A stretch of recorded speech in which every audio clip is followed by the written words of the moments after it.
Analyse Asia is brought to you by SFL. Do you manage your own IT for distributed teams across Asia Pacific? Then you know how painful that can be. SFL helps your in-house team by taking cumbersome tasks off their hands and giving them the tools to manage IT effectively.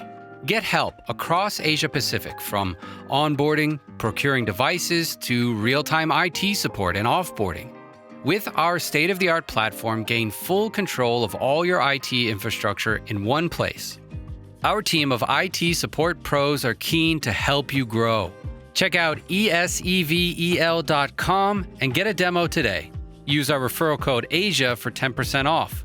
Terms and conditions apply.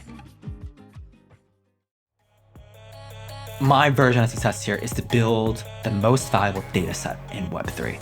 Hopefully, if we do our jobs right, it'll probably be just one of the most valuable data sets in the world, period. If we look at Google Street Views, this is an ecosystem, a platform where there's probably so many low-hanging fruit gems that can be extracted to build really great businesses, to unlock new experiences to advance the human condition when it comes to computing. I fundamentally believe it has not been innovated even close to that first inning in terms of baseball. Well, I want to create that data set, generate the metaverse maps of the world from it, and then I want to be able to push them into different use cases that just make new things possible.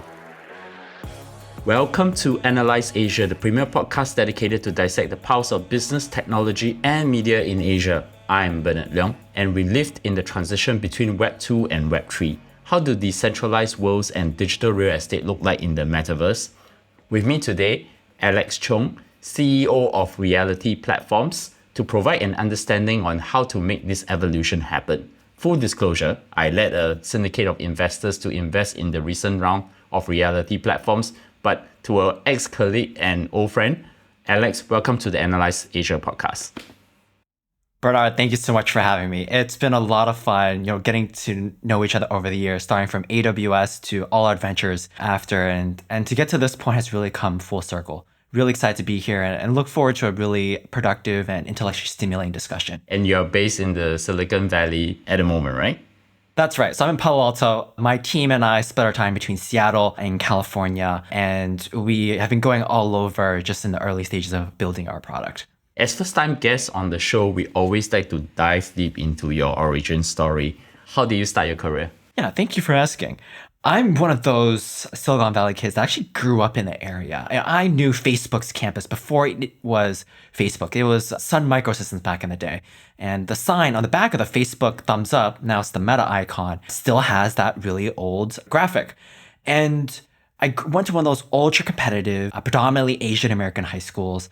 And then after that, went to the East Coast, went to one of those overly pretentious East Coast Ivy League schools, graduated early, and then I started my first startup. It was a quantitative hedge fund focused on emerging market debt. We took algorithms, classical machine learning algorithms, and applied it on emerging market bonds financial data set. I raised some money from ultra high net worth investors, basically $1 million size checks, pulled it all together, and then started deploying those funds around the world using this algorithm. And that's really how I got my start. The hustle and bustle and all those characteristics of the CEO, I really learned from my first company. And then a few years after, I moved to the traditional tech field here in Silicon Valley. And of course, in your career journey, you joined Facebook and Amazon Web Services, and that's where we met. What are the key experiences that you have learned from working in these high-tech growth companies? I think the area that I was a product manager in for both these companies is very interesting. AI and ML, computer vision in particular, at AWS, it was the AI platform SageMaker. This is an area that we call deep tech. It's different from many traditional tech jobs where you might be moving pixels, shipping a new feature. Oftentimes, it requires a heavy CS degree and also a very deep and intimate business knowledge to really make a product come from an idea to a successful launch. And I think I've really come to experience really that product muscle as it comes to launching typically features that are really catered to other developers and building new tools and platforms that help accelerate productivity. These experiences span from building research tools for computer vision, like for Instagram, all the way down to open source connectors for AWS services into tools like Kubernetes. Very, very esoteric, Honestly, kind of boring stuff, but it's gotten me going because it's just some of the most fascinating and billions of dollars worth of GPUs, CPUs, and software engineering spend goes into these specific areas today. And also you dealt with customers, and actually that's how you met as well, right? And Yeah. you talked to people from all over the world as well. Yeah, I don't think we can say the names of that, but you and I have done many early morning, late night calls with well-known Fortune 500 companies, and it just baffles me how many of them look to folks like us who are not that much smarter than them, but just simply a little bit more studied in this area and field, and bringing it all together and synthesizing it is really an art, not so much a science still.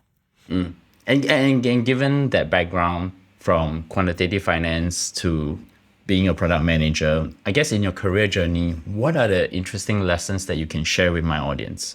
As business owners and managers who are hiring individuals, or as entrepreneurs, or even middle managers thinking about growing teams or cultivating their own careers, I would encourage everyone to appreciate the process. There are many short, pithy sayings that I can share that is wise from different parts of my career, from different projects. But I think the more I've thought about my progression, what I've worked on, I want to always remind myself of how to learn. If there's always new things coming about, always new technologies to need to apply into a business, the process from which I approach a problem is far more important than the problem itself. And learning how to, one, not stress over the journey when you first get overwhelmed because you first see that problem and you just don't know where to start, to then starting to sink your teeth in, finding your first few places to really latch into and then grow some roots into a subject space. And then over time, meriting, rinse and repeat, and then becoming that subject matter expert. That process is one that never gets easier if you're working on hard enough challenges. But at the same time, it's always very rewarding at the very end. So trying to remind myself, it's really that journey that is almost as important as the results. That comes to the main subject of the day, which is we want to talk about reality platforms and decentralized mapping in the metaverse. I want to start with a little bit on what reality platforms is really about, but maybe the easiest way to get around the subject is, what are you building exactly? We're creating a 3D photorealistic version of the real world. We call it in the metaverse, but what we're really creating is a model of the world that's represented by real colors of a 3D space. So if you imagine when a autonomous vehicle drives around Singapore, drives around San Francisco, it's mapping, it's collecting imagery, it's collecting LiDAR. Well, what's changed over the last couple of years is you don't really need these laser points as much anymore. Different technologies like neural radiance fields from modern smartphone cameras allows you to actually generate very realistic looking versions of the real world. And we've shown many versions of this to our community already. This 3D model of the real world, decentrally collected by everyday users like you and me, my mom, my girlfriend, are all able to use their modern smartphone device, take a camera in a circular motion, and we process that on our network to then become a model that is organically growing to be a version of this real world. We call it a 3D metaverse map. And then if I were to take this a little bit further, then what is the problem that reality platforms is exactly solving, and what makes it better than what it is already out there? Because there are companies that have already done this kind of 3D mapping across the world, and I think they have pretty much a substantial database of the street views around the world. That's an interesting question. I think there's various ways to look at it. I think the first is, let's start with what has been collected already. So Google Street Views, that's basically the monopoly player when it comes to real world ground truth. If you look at their business model, majority of these Street View imagery is really just used to build the Google Maps database. It is a proprietary use case. And while they allow companies like Zillow or Redfin, so these real estate brokerage firms, to use the imagery as part of their applications, that's really just a drop in the bucket in terms of the revenue for these businesses. No one comes close. Apple has tried in recent years, and they've gone substantial progress. Microsoft, so Bing, Facebook has a few plays in this, but once again, none of them come close to Google. And the problem that we're really trying to tackle here is this ground truth of the real world. Google really is the only one that has this at phenomenal scale with true 3D high fidelity HD maps. You have other companies like autonomous vehicle companies that map it as part of their core base, the data set that they're curating for training their models. However, that's not scalable. And to create a new version of this that is fully encompassing the urban world is a monumental challenge. Google literally has spent tens of billions of dollars. But if we can unlock this, and we think we can by applying one, decentralization, two, the rapid acceleration of smartphone camera quality, and then three, just developments in computer vision, you really have a recipe where you can take that $10 billion number plus, and you probably drop it down to the tens to hundreds of millions in terms of growing that user base and really having people all over the world collect this imagery. And what differentiates us is we're going to allow anyone who participates in our network to own a piece of that. The ground truth of the world is a very important asset that has a variety of applications. Very few companies have ownership of that data, and almost none besides Google has that at true scale. I think the key thing here is the acquisition of the data. I guess in the decentralized, there's a different way of data as well. But I think maybe if I were to take it in a higher level, what would be the use cases that reality platforms seek to do for the users? That's one. And second, who are the customers that you're actually targeting to use the data that they have collected in this case? Right. So in our mind, we've kind of created three buckets. As you've seen from me over the years, I'm very much like a deep tech guy, which means I start my type of hypotheses always with original research. So in the world of computer vision and even in geospatial mapping, a lot of this comes from original research that's done in academic settings. Actually, National University of Singapore and US has a geospatial lab that's actually backed by the local governments there. Goto in Indonesia has also been doing a lot of work here. But also major research universities all over the world have a lot of papers in this arena. And the enterprise geospatial analytics is the one that I think is going to be the best stable recurring revenue and also most untapped portion of the market here. Really because Google has never tried. They have offered very limited access to their Street View imagery APIs. And that means that they are intentionally prohibiting growth of the industry in hopes that they can centralize a lot of that economic value within their own platform. And I think that ties in very closely with the other piece, which is augmenting existing maps. TomTom, Here Maps, they spend hundreds of millions, and in various cases when you combine with other major customers, billions of dollars a year acquiring raw data of the real world to augment their maps, the routes, their roads, their points of interest locations. And I think really these two pieces lead up to our North Star, which is really to start building new virtual worlds that are based off of reality. Today, if you play Grand Theft Auto, you go to LA. That's all done by artists. And while that's awesome and very cool, it's not up to date. It's hard to scale. If you're a GTA player in Singapore, wouldn't it be great if you could play Bandung in Indonesia, because that's where your parents are from originally, or you could play in your various neighborhood of wherever you are in the world. That's an experience not available today. And I think that has a potential to unlock a whole set of new experiences. If I can double click into one of the use cases you're talking about, for example, you mentioned the enterprise geospatial analytics. Specifically, what are the things that you think that people could benefit from understanding more from the data they collect in the situation? Let's start with one that's actually very recent and maybe a little less topical now, but COVID spread. So it's been well known that at least in the United States, we've been able to track down to the county level. So we have the country, we have the state, and then you have the county, which are larger than cities, but municipal districts that are used for record keeping and have their own health authority. Well, it's much harder to get much granular than that. Wouldn't it be great if you could have actual street level predictions of where COVID spread is? And that's how you would be able to target your resources.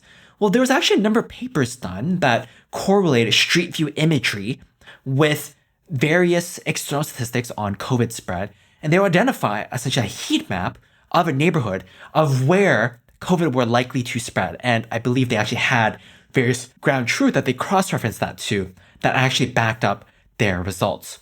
That's a very interesting application, but you can imagine how there's very similar types of downstream applications for that. Things like insurance underwriting could get far more granular if you had that level of fidelity data by having a cost-effective street view imagery that you can then correlate to the rest of your data set in your business. There's also interesting things like architectural planning. You can actually look at street view imagery to analyze the light reflection to figure out what's the optimal placement of windows to streamline your heating in a building just based on different captures during different times of the day.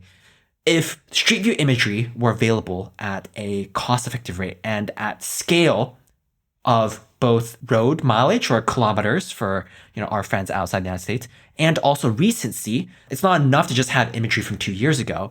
We need something monthly, quarterly, and a regular refresh cycle. That actually could open up a whole new set of use cases. And I'm really excited about thinking about which type of customers that we really want to target on our get-go. And these are really the verticals that we view this business line from today. How did this concept of decentralized 3D metaverse map of planet Earth come about, and how does it link to the conversation on Metaverse today? Yeah, so you briefly mentioned that I used to work at Facebook. We now call it Meta, I suppose. And at Meta, I was in a very specific team. I was embedded with the Oculus group, and I also was liaisoned with the applied machine learning group for computer vision. So literally, if you have ever used Instagram camera effects and filters like the dog-faced ears, or you ever done things like use an Oculus headset and you try to run into a wall, it'll tell you. Well, there's also a lot of other researchy things that we explored before as well.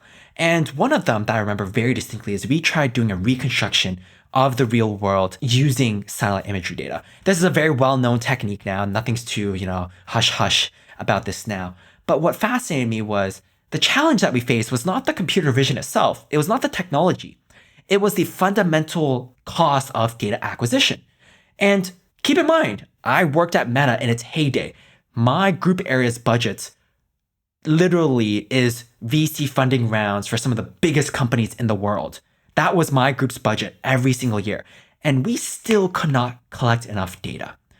But if you decentralize it, you throw in a little bit of the Web3 aspect, you throw in a fundamental core technology that actually makes sense, and you tie it together, this actually could unlock a very challenging problem of real-world ground truth and the 3D imagery on a global scale. That's what excites me about what we're building here. And the link to the metaverse here really is the idea of our reality blocks. So we've subdivided the entire world into these hexagons. It's 25 meters on the edge, 50 meters on the diagonal. And these units of our geography can be owned by our contributors. And our contributors that are part of our community that own it essentially will get a piece of the revenue royalty as we monetize our ecosystem. And that can be tied into games, can be tied into various customer businesses. And this element is what excited a lot of our early users and how we've been able to just collect so many so quickly already today. Then how does this eventually tie into the digital real estate piece then? I think, that term has been thrown around a lot. It might be helpful just to start with the definition, or at least how we see the definition of digital real estate. And real estate in the real world is you own a piece of land. You own the deed to the property, depending on where you are in the world. Oftentimes it is a, persistent ownership. In certain parts of the world, you get a century-long lease to that piece of land or apartment. And in the digital world, it's not all too different. There is land created in various communities in virtual worlds, and essentially that plot is assignable to individual users. They might be investors, they may be players in the game, and the assignment process attributes an ownership that hopefully is bounded by a persisted law. So a law being either something that is encoded into a blockchain network or written down that is a actual legal contract of sorts between the party and the company that controls it. The way that we view digital real estate is a slight twist of that. Today, digital real estate really is the buying and selling of that. If you're lucky, you might be able to sell that and also collect rent before you sell that piece of real estate. And how we really see digital real estate is more of an asset class that is tied to the data that is there. Digital real estate really being a digital representation of that real world. So if a plot of land of downtown San Francisco, let's say Ferry Building, if you own that hexagon, what you actually own is that imagery there. And you can license that imagery to AV companies who want to see the most recent scan of that neighborhood. Or you can license it to a game so that they can offer it to their users, so that their users can offer a beautiful experience of running around downtown San Francisco. You get a piece of the action for being the owner of that digital real estate. And essentially, if you collect the imagery in the real world, you can earn the digital real estate in our ecosystem. So one interesting thing is actually the market opportunity of this entire mapping space. Can you talk about the current mapping systems on our planet Earth now? And then what are the layers in the mapping industry? How are they organized? Yeah, that's a great question, because I think this is where really the traditional Web 2 world has done a successful job of building this ecosystem, and where I think there's an opportunity to augment their offerings and just offer another fidelity of scale. So, today there's many ways that people experience maps. It might be in your car. You probably have an outdated map, unless if you drive some of those Mercedes. But if you own a Tesla, you get real-time map updates because they have over-the-air downloads. And this data is all organized from pretty much three major players. And these three major players are major purchasers of data. They're also major aggregators of their the data across both their internal channels and the data that they purchase. And there's been essentially kind of like a formation of different niches across this space. So I could break it down to three categories.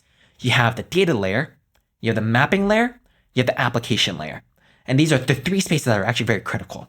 So the data layer really is like the raw information, streets, vectors of GPS coordinates, address locations of specific points of interest, and then also things like where are the business hours of a location. All this is raw data that has really nothing to do with maps besides the fact that it, when it comes together, forms a map.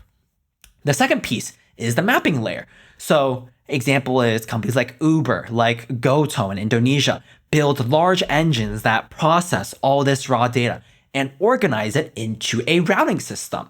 Organize it so that when a driver is pointed to Y location, will they make it in time? What's the traffic? What are the potential best turns based on historical data? Which roads are closures because of construction? And it actually creates the end-to-end experience. You can also think of things like, typing in your address in Google Maps and being able to move exactly to that specific location. Your home address isn't actually a point on a map. It's a digitized version of a coordinate system that is actually being encoded behind the scenes. And then finally, you have the application layer. It's things like that final end product of that end-to-end navigation. It's also things like, for instance, the experience as a driver where you are seeing your location where you are in the world. You can pan around.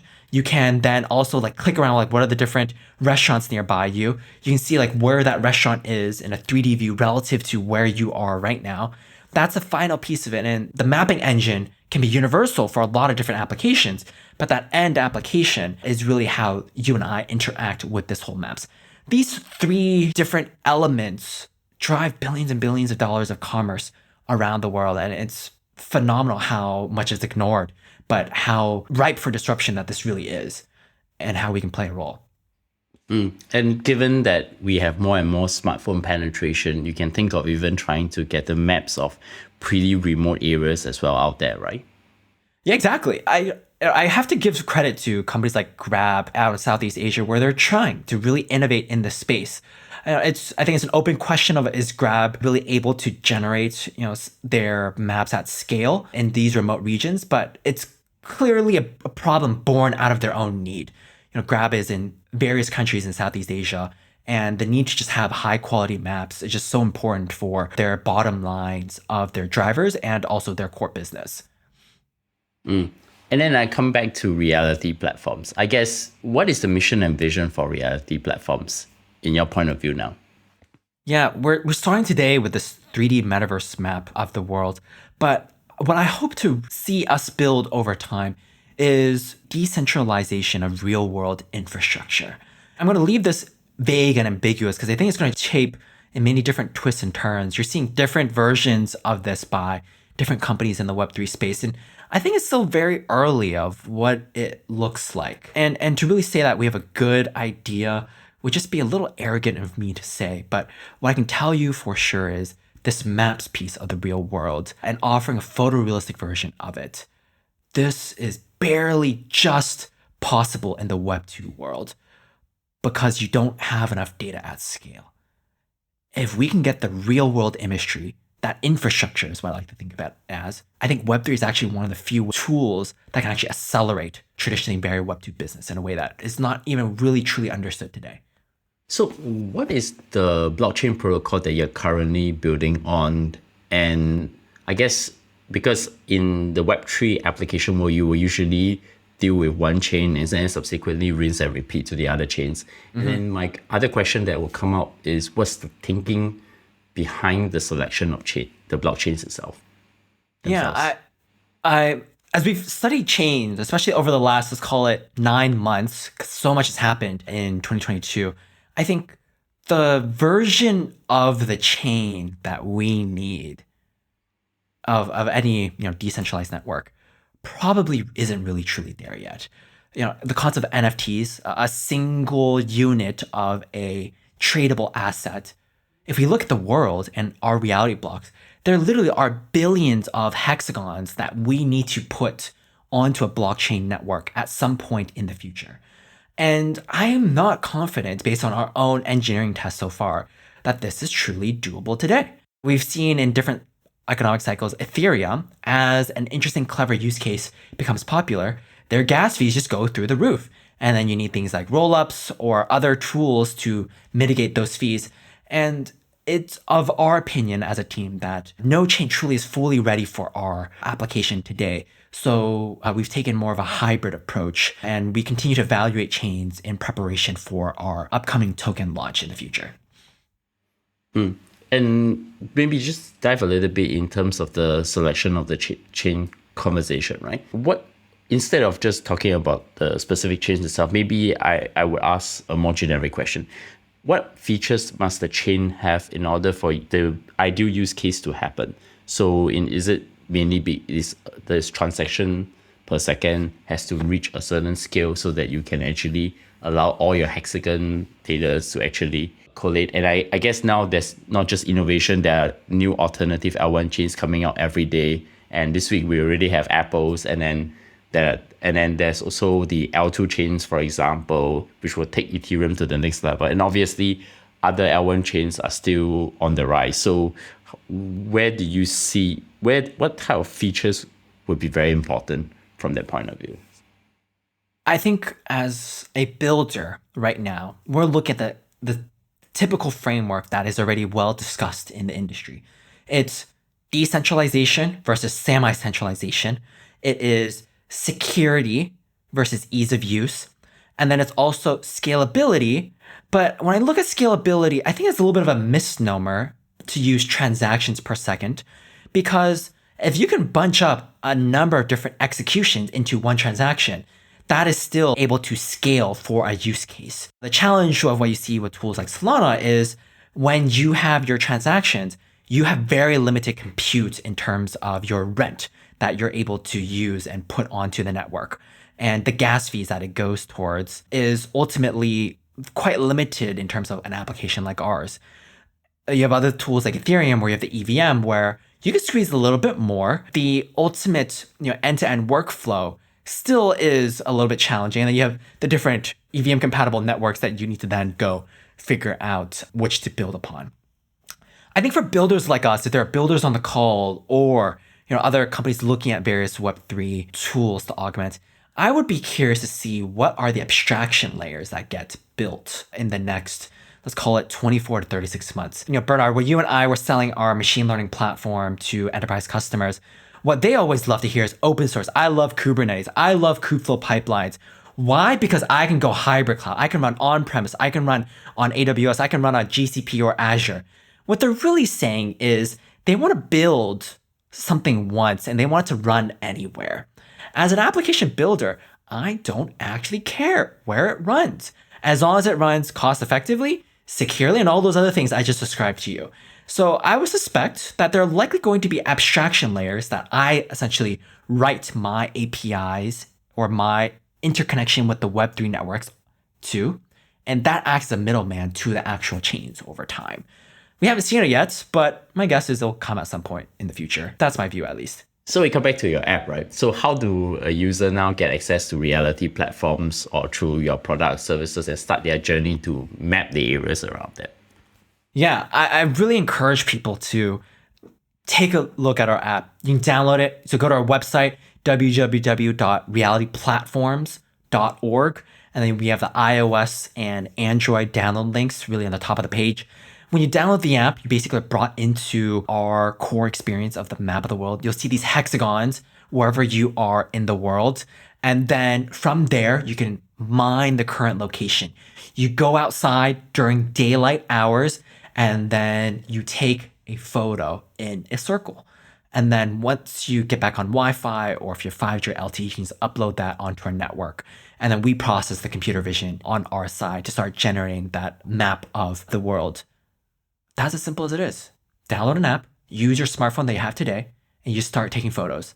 No specialized hardware, no upfront costs. It is accessible to my grandmother as much as it is to a niece or nephew.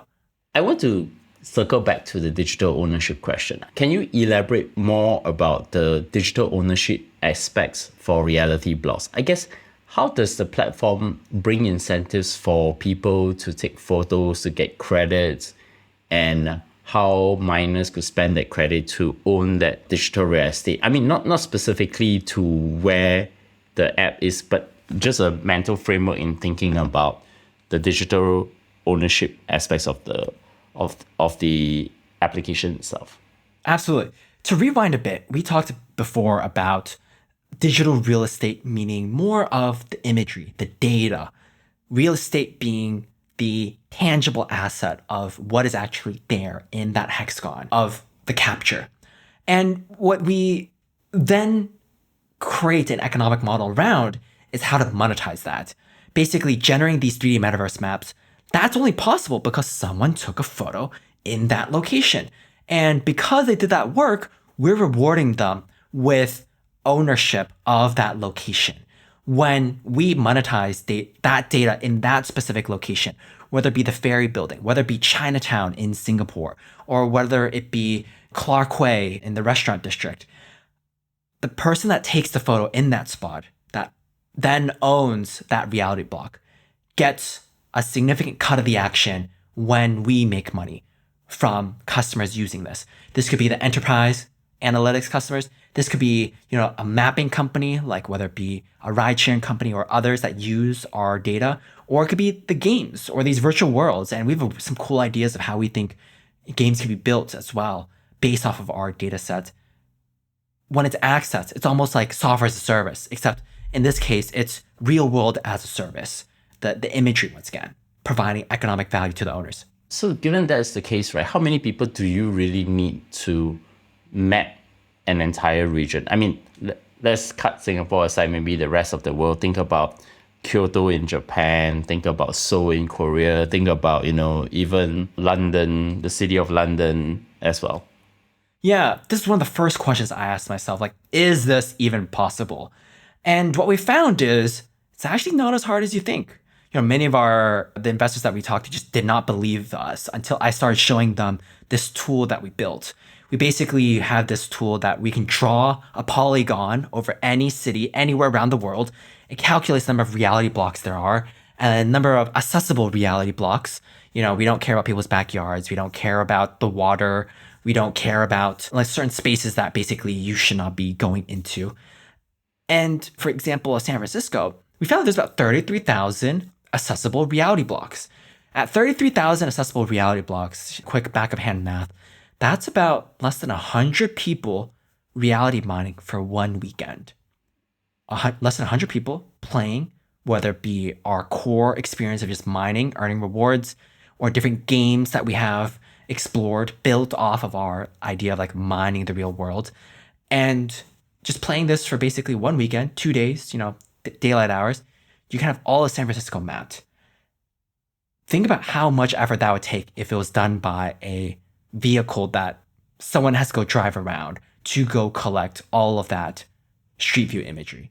This is a type of scale that I think with the right incentives, the right marketing, and also the right experiences, we could really offer something novel here that scales.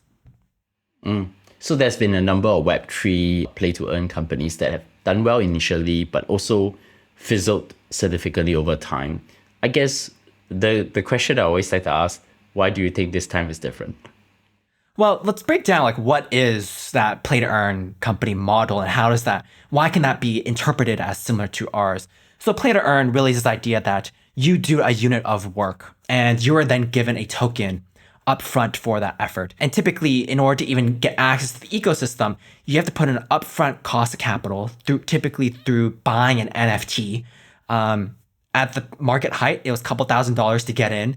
And then when you spend that couple $1,000s, what that's actually doing is it's subsidizing all the people that were part of the network before you in terms of reducing supply of that reward token. The challenge of that is it requires more and more users, and that needs to scale exponentially over time. It's not that different from the retail investor market with some of these stocks like AMC, Reddit, Wall Street Bets community.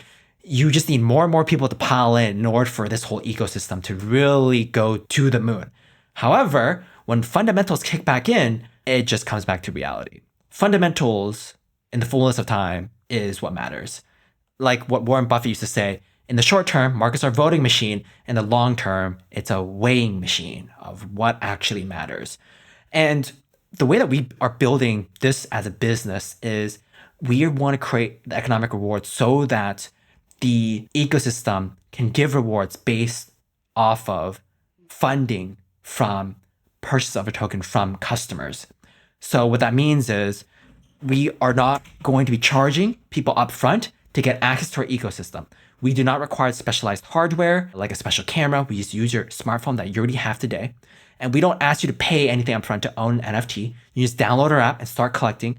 And then you earn these credits that you can then trade in for a reality block, this unit of ownership. How much ownership you have in our map is tied directly to how much time and effort that you've put in to our platform. And from that, as customers start using the data, and we hope to start launching some of these use cases soon, you will start receiving the rewards there. And there'll also be other ways of accessing these ownership for gaming use cases as well. And we hope to have more announcements on this in the near future. The important questions of building decentralized mapping is also to allow applications to prosper on top of that layer, right? So how can developers build on reality platforms as of when this becomes available then? Yeah, so just to be clear, we don't have an API available to developers yet. We're still focused right now on growing our network, our data assets, and we're regularly investing in our computer vision. For those that are just curious of what these metaverse maps look like, please join our Discord. We regularly show a number of different previews. They look really cool, and it's just refreshing to see how this is not science fiction anymore. We can do this as a small team of engineers that come from many of the great companies that have brought futurist experiences today. In the future, developers will have various ways to access our API.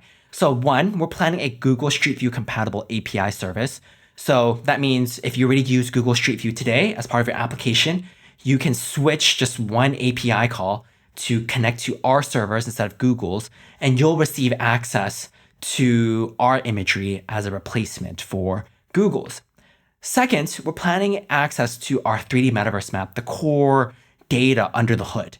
And that's something that you can expect from something like an Unreal Engine API. If you're building 3D models, 3D games, playing something in Blender, we're going to be offering a way to export our data in a licensed manner to tools that you can then augment to building games, building virtual worlds for exploration, and really just allowing anyone to be as creative as they want in terms of science fiction, what you might expect from futuristic movies, to actually be reality. And once again, I hope to have more announcements in this over the next year or so. Okay, I will look forward to that. I want to switch out the conversation from reality platforms into the metaverse. And I think it's good because you're building on it, and I'm sure you're interacting with a lot of people who are also working in the same space as well. I think my first question is, based on the hype going on with the metaverse currently, what are the interesting trends that are now taking us from the our physical world into the digital realm? When I think about reality platforms and think about, the people mapping the world, it reminded me of a Japanese anime, which I'm a fan of, which is Sword Art Online. There's the VR universe, and they also did the AR universe as a movie. So I just wanted to get your sense where it is all going currently in terms of with the metaverse. I would say, from my experience in machine learning and just, studying different fields and industries, in a space as wild, wild west as AR, VR, and the metaverse, it's actually one constrained on the technology, not so much the business. In things like fintech, as an example, you're constrained on regulation, what's allowed by regulators, and also, existing financial infrastructure. Versus here in our domain, or in even AI, you're limited only based on what you can build. And it's often the intellectual capacity that constrains innovation here. And as I look into this field right now, it's become one where the early exploration to this feels very elementary. So I think you have different services like Pokemon Go, Pikmin Bloom, where you can get a little bit of the real world aspect. You go outside, you get some digital world brought to you of like your Pikmin or various Pokemon that you can go play around with. You have the Pokestops. That's all cool, fine, and dandy. I think we're about to see another wave of innovation here. Apple's very rumored to launch their new Reality Pro headset next year. Oculus is the latest headset this month. But the price points of this really aren't accessible for an everyday user. I think what we're going to really see is developers, professionals, or really the affluent users with a limited set of use cases really start tinkering around with this. Looking beyond that, I have to assume that the multiverse, kind of like what you alluded to from the anime, is a really interesting concept. When I say multiverse, I'm bringing the idea from Marvel, the Disney Marvel Cinematic Universe, where you have that same region, that same location in many different worlds with different storylines, different occurrences, and things that are occurring in many different patterns, rather than just one world that you might think of the real world today. If you have AR, just imagine walking into a mall. If you look at that mall with the real world, it's shops, it's Uniqlo, you have different stores. But what if you put on your headset, sit down at the bench, and you just look around? That might not be a mall. That might be a museum. That might be a dance party. It might be a club. It could also just be a whole forest, a whole other fictional world that's completely unknown. I think when you have a data set like ours available to VR users, and you have headsets available to AR users, you have a really interesting crossplay that you can have here, where you have this real world and digital world intersection in a way that's only just imaginable today. I had this recent conversation with Jessica Liu from AppWorks Ventures, and I think she's probably one of the few people who agree with me that you cannot slap a Web 2 paradigm into a Web 3 world to onboard the next billion users. I guess given that the Web 3 industry is still at its infancy, what is the mental model in bringing the billion users into the space? Which is, I think, everybody's question now, if with all the deals that I've been seeing in the market as well. For everyone else listening, just for context, Jessica is one of our investors in reality platforms as well in our seed round. They've been phenomenal partners, and we look forward to continued collaboration with everyone in that AppWorks community. They've done a phenomenal job just really building an institutionalized fund from the ground up, and they're based in a part of the world where not as well known for venture capital. I think the question of tokenization is actually one that people in the Web3 space probably don't quite fully understand. We have a lot of tokens for protocols and ecosystems, from Mango Markets that recently got hacked, to Solana, which is an L1 protocol, to gaming tokens like Axie. And I'm more of a traditional person when it comes to looking at Web3 adoption. And I think contrary to maybe what others fully believe, while Web 2 to Web 3, adding Web 3 to a Web 2 model is probably not the best phrasing, history may not look exactly the same, but it often rhymes, as the saying goes. And I think we see developments like CBDCs, so central bank digital currencies, China doing a lot of work right there, but now Europe and in the even earlier stage, United States starting to develop. You have other countries that have already started this, but no one really at scale yet besides China. And these central bank digital currencies, I think, will be very interesting in terms of basically putting in a decentralized ethos to the existing financial institutions. And I think you were just going to get more and more competency from those banks, those financial services companies, to this whole Web3 world over time. And I think another area is also like tokenization of asset classes and securities. So FTX has been doing some interesting things around basically being able to trade Tesla 24/7, Tesla stock, through the FTX markets in specific countries that allow trading of their tokenized version of Tesla shares. I think there's going to be some very interesting versions of all that, because you need this to unlock institutional grade investors at scale. Delphi, Digital, all of those Unchained, those crypto VC funds, they're institutions, but all the money that they have together is really just only billions, at the height, tens of billions of dollars of total AUM, assets under management. Literally, the pension plan, sorry, not the pension, the endowment of Stanford is what, 50 billion at its market height sometime last year? The entire crypto market, in terms of like held by traditional VC funds, can be encapsulated by one university. That's not exactly a very large and diversified ecosystem. I think it really takes this maturing of the market and bringing in some of those Web 2 traditional finance companies into a decentralized finance world, which may not be truly called Web 3, to really actually unlock the development behind Web 3. Because that decentralized first thinking is, I think, the piece that I want to look to see. And that could really unlock a lot of institutional capital in the domain. I think the things that people do not appreciate is that I think in the Web3, when we think about whether it's applications, every decentralized application is actually unlocking an embedded capital market within the moment it comes online. I just only have one question before we go to the closing question. I guess, given you have done the fundraising, you have gone through the market, and you're now in the midst of building in a very interesting time, how would you advise founders in terms of thinking about valuation in Web3? Or, I mean, I usually ask the VCs this question: should you want to take equity, token, or a mixture of both? Recently, I was explaining to a couple of people, every VC seems to want equity now; they don't want token. But I think yes, that's from the VC perspective, right?